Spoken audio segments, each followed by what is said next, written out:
চলবে। ডিম দিব না, পরে।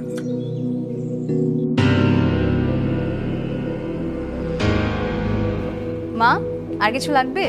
না মা। এই, এটা কি রান্না করছো? সবজিতে লবণ দাও নাই কেন? এটা মুখে নেওয়ার মতো কোনো তরকারি হয়েছে?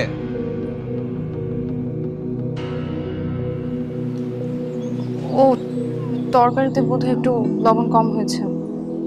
কম হয়েছে মানে কি? ঢং করতেছো? বাবার বাড়ি থেকে সারা জীবন এরকম সংসারে ঢং করে বেড়াইছো নাকি কখনো রান্না করে ঢুকছো?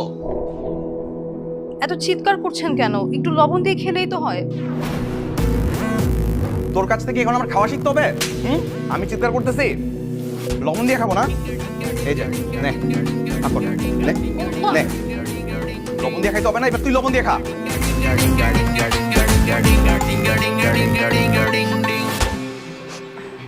ওর মাথাটা একটু গরম, কিন্তু মনটা কিন্তু ভীষণ ভালো। মেজাজটা একটু খারাপ, আস্তে আস্তে সব ঠিক হয়ে যাবে। তুমি কিচ্ছু মনে করো না মা। দেখো, আসলে সংসার করতে গেলে এরকম টুকটাক হয়ে থাকে মা। ঠিক হয়ে যাবে একদিন, সব ঠিক হয়ে যাবে। হ্যাঁ, ও জীবনেও ঠিক হবে না মা। কুকুর লেছি কখন দেখছো সোজা হয়?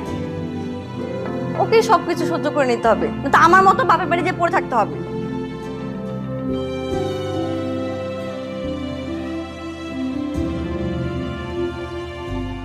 বন্ধু, হুম, একটা খবর শুনলাম। কি খবর? আরে বিয়ের পর থেকে প্রতিদিনই নাকি চলছে। কি চলতেছে? আরে কি আবার, ভাবের উপর উত্তম মাধ্যম।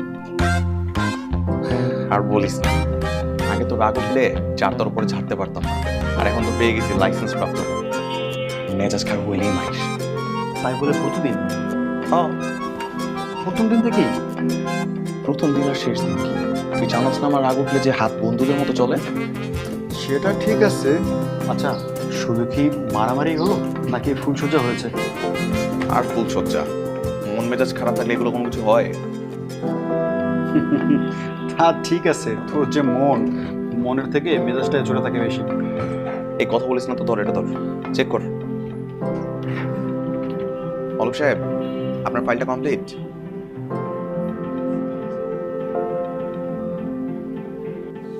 কেমন আছো মা? আমি ভালো আছি রে, তুই কেমন আছিস মা? আমি ভালো নাই। ভালো নেই কেন, কি হয়েছে রে? কি হবে এটা আবার জিজ্ঞেস করতেছো? তুমি এমন একটা ছেলের সাথে আমাকে বিয়ে দিছো যে কথায় কথায় খালি গায়ে হাত তোলে। গায়ে হাত তোলে? কেন, কি এমন করেছিস তুই যে কথায় কথায় জামাই তোর গায়ে হাত তোলে? মানে আমার গায়ে রোজ হাত তোলে, এটা নিয়ে তোমার কাছে কোনো ইস্যু না, বরং আমি কি করছি এটা তুমি আমাকে প্রশ্ন করতেছো। আরে মা, আমি আসলে এটা বলতে চাইনি। আমরা মেয়েরা না একটু এমনই হয়। মেয়েদের যখন বিয়ে হয়ে যায় না, তখন আসলে নিজের স্বাধীনতা বলে কিছুই থাকে না। তখন সংসার, ঘর, সন্তান, স্বামী, শ্বশুর, শাশুড়ি সবাইকে বুঝে চলতে হয়, তাদের মন বুঝতে হয়। স্বামী যদি রাগও করে না, তখন কোনো তর্ক করতে হয় না, চুপচাপ থাকতে হয়। নিজের মন খারাপ থাকলেও কিছু বলা যায় না। আমি না তোকে এটাই বুঝাতে চেয়েছি মা। মানে তুমি আমার মা নাকি মামি? কোথায় তুমি ওর বিচার করবে আমার গায়ে হাত তোলার জন্য, তা না করে তুমি উল্টা আমাকে জ্ঞান দিচ্ছ। তুমি ফোন রাখো। আরে শোন না,